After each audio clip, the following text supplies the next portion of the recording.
Halo siswa-siswi, masih semangat belajar kan? Dalam video kali ini kita akan mempelajari tentang penanganan limbah.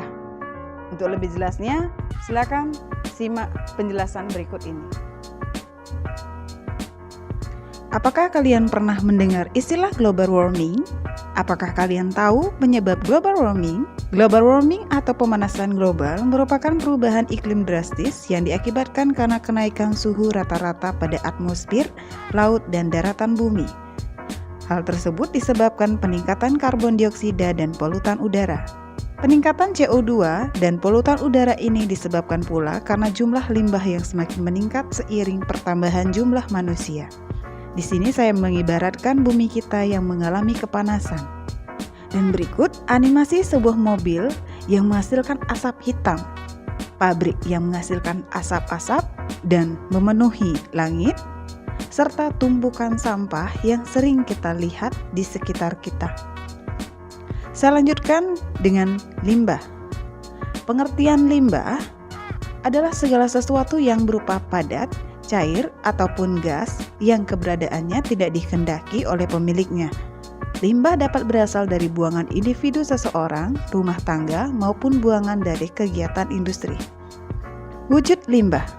Limbah memiliki wujud yang berbeda-beda, ada yang berwujud padat, cair, maupun gas.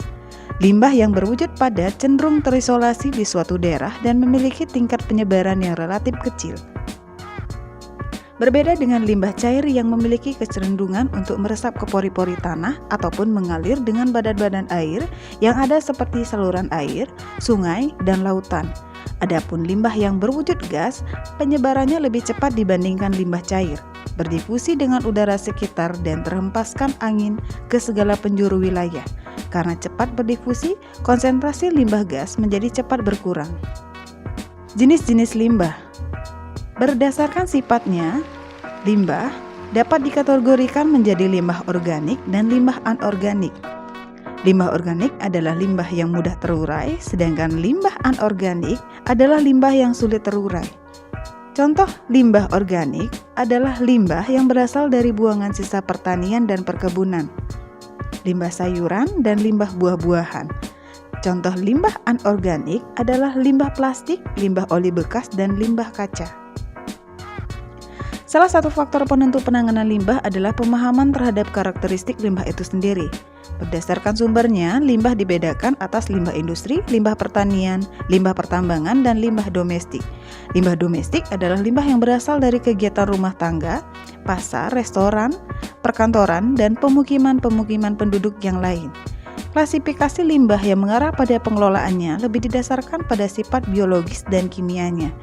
Oleh karena itu, limbah diklasifikasikan menjadi garbage, refuse, ash, dan limbah bateri. Saya lanjutkan dengan pencemaran. Pencemaran merupakan perubahan yang tidak diinginkan terhadap karakteristik fisik, kimia, dan biologi yang dapat berdampak buruk terhadap kesehatan, kelangsungan hidup, atau aktivitas manusia dan organisme yang lain. Macam-macam pencemaran. Yang pertama adalah pencemaran udara. Pencemaran udara disebabkan oleh berbagai jenis pembakaran seperti pembakaran tidak sempurna mesin bermotor, asap pembakaran batu bara oleh pabrik, pembakaran limbah rumah tangga, perkantoran, pasar, dan sebagainya. Selain dari pembakaran, sejumlah gas maupun aerosol yang disemprotkan untuk kepentingan kegiatan manusia seperti pertanian, perkebunan, dan kegiatan industri juga menimbulkan pencemaran. Pencemaran tanah akan mengakibatkan terganggunya pertumbuhan biota tanah dan unsur hara tumbuhan. Polutan yang sering dijumpai pada pencemaran tanah adalah plastik, senyawa organoklor sebagai pestisida pertanian, hujan asam, dan deterjen. Selanjutnya, pencemaran air. Pencemaran air terjadi jika beberapa bahan atau kondisi, misalnya panas, dapat menyebabkan penurunan kualitas badan air sehingga tidak dapat digunakan untuk keperluan tertentu. Polutan di perairan dapat berupa plastik, deterjen, limbah industri, minyak, pembersih, septic tank, dan insektisida. Faktor-faktor penyebab pencemaran. Yang pertama, hasil kegiatan manusia. limbah rumah tangga, limbah hasil produksi pertanian atau penggunaan pestisida, penggunaan zat radioaktif sebagai iradiator atau kepentingan rumah sakit untuk bidang radiografi, penggunaan kendaraan bermotor, produksi pertambangan, produksi industri. Yang kedua, proses perubahan alamiah pada umumnya terjadi akibat dari bencana alam seperti aktivitas vulkanisme dan tektonisme serta unsur-unsur langit. Selanjutnya, dampak pencemaran. Yang pertama, terganggunya keseimbangan lingkungan, punahnya berbagai spesies flora dan fauna, berkurangnya kesuburan tanah, menyebabkan terjadinya lubang ozon, terjadinya pemekatan hayati, dan menyebabkan keracunan dan penyakit.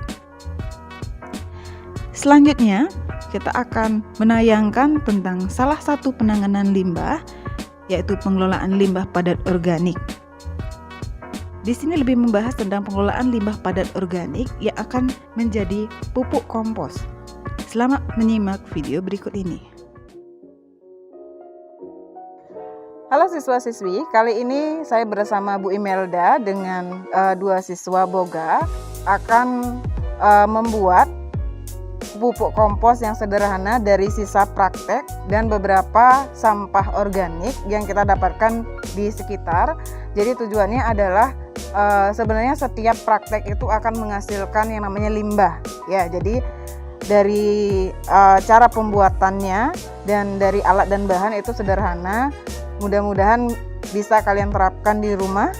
Ya, jadi dari alatnya kalian siapkan satu wadah, di mana wadahnya ini akan silakan dilubangi, di mana fungsinya itu mengurangi air. Ya, kemudian dari bahan dari Bagus dan Agung, di mana tadi praktek membuat kue. Ya, dari kue yang berbahan singkong ini akan menghasilkan limbah.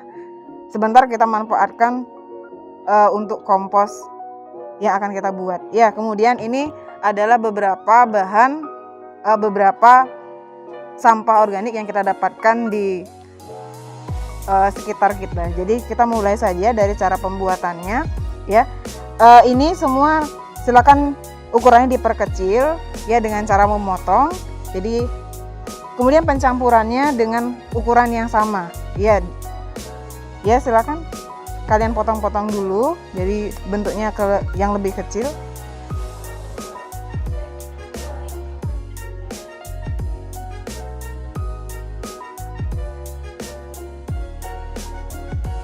Selanjutnya campurkan merata. Ya, kalau sudah merata, kita tambahkan air. Jadi fungsi air ini adalah melembabkan. Ya, jangan terlalu banyak. Jadi pas saja melembabkan atau istilahnya basah. Ya, bisa dicampurkan air. Ya.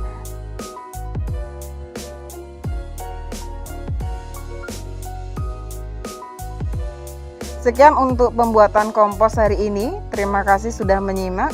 Salam vokasi, vokasi Indonesia menguatkan bangsa. Setelah kita pelajari cara penanganan limbah, coba kalian buat di rumah dengan alat atau wadah yang sudah tidak digunakan lagi, serta bahan-bahan yang langsung didapatkan dari sisa bahan di dapur maupun di sekitar rumah kalian. Selamat mencoba!